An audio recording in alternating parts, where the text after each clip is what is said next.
Hey, good afternoon, class. Michael Vita here. I decided to do my midterm project on the Gates of Paradise, which are located at the Baptistry in Florence by artist Lorenzo Ghiberti. Um, he was born, a little background on him. He was born Lorenzo di Bartolo and was a Florentine Italian artist of the early Renaissance, best known as a creator of the bronze doors of the Florence Baptistry, called by Michelangelo, the Gates of Paradise. Um, he was trained as a goldsmith and a sculptor by his father, who was in the same line of work. He established an important workshop for sculpture in metal. His book of commentary contains important writing on art, as well as what may be the earliest surviving autobiography by any artist.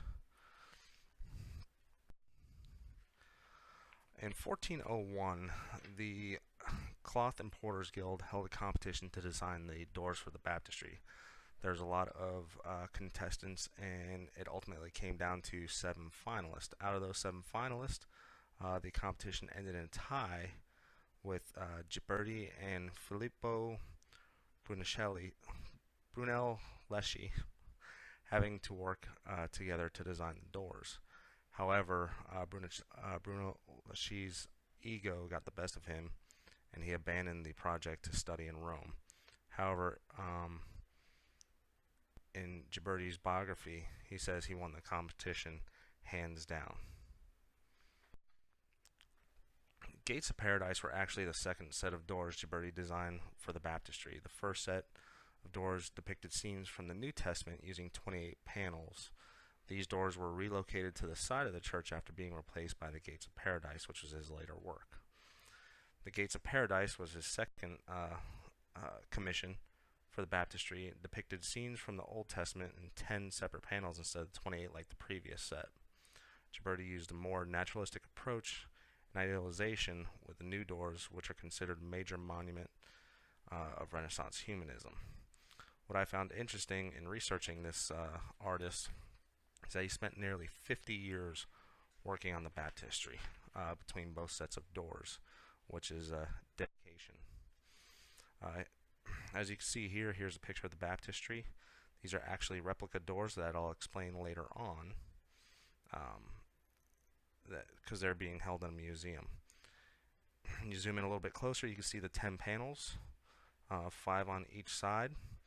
You zoom in even further, you can see the attention to detail and everything like that. One thing I found very interesting was that it's not just sculpting Ghiberti was talented in.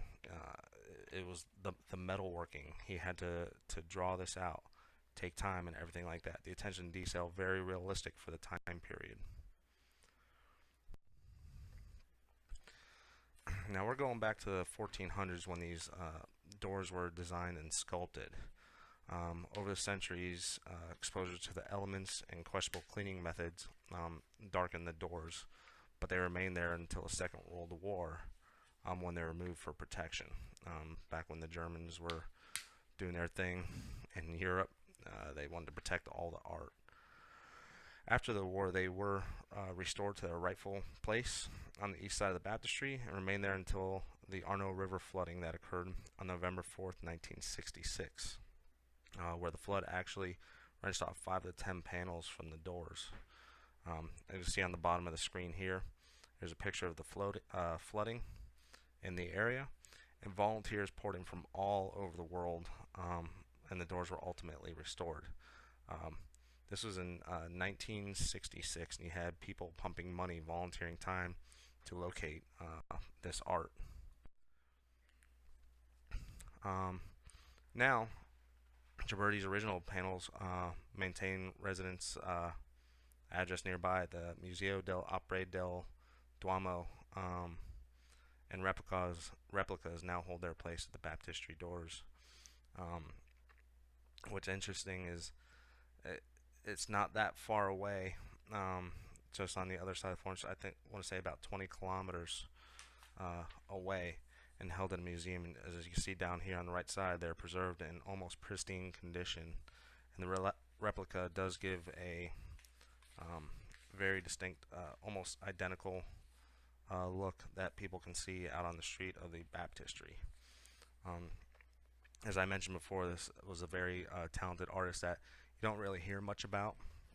Um, when you hear about Michelangelo, Donatello, all the guys that were Teenage Mutant Ninja Turtles, um, doesn't really get credit where credit's due.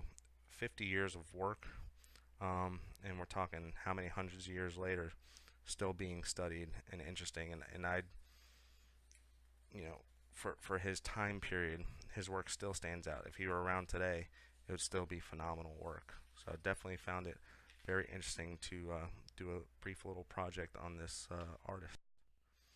Here are my references. You have Florence and Warm Flood, which gave information regarding the test of time. Wikipedia had some good information on there, although I didn't pull too much from it. Actually, our textbook, which is really where I became interested in this artist. Thank you for your time, and I hope you enjoy my presentation.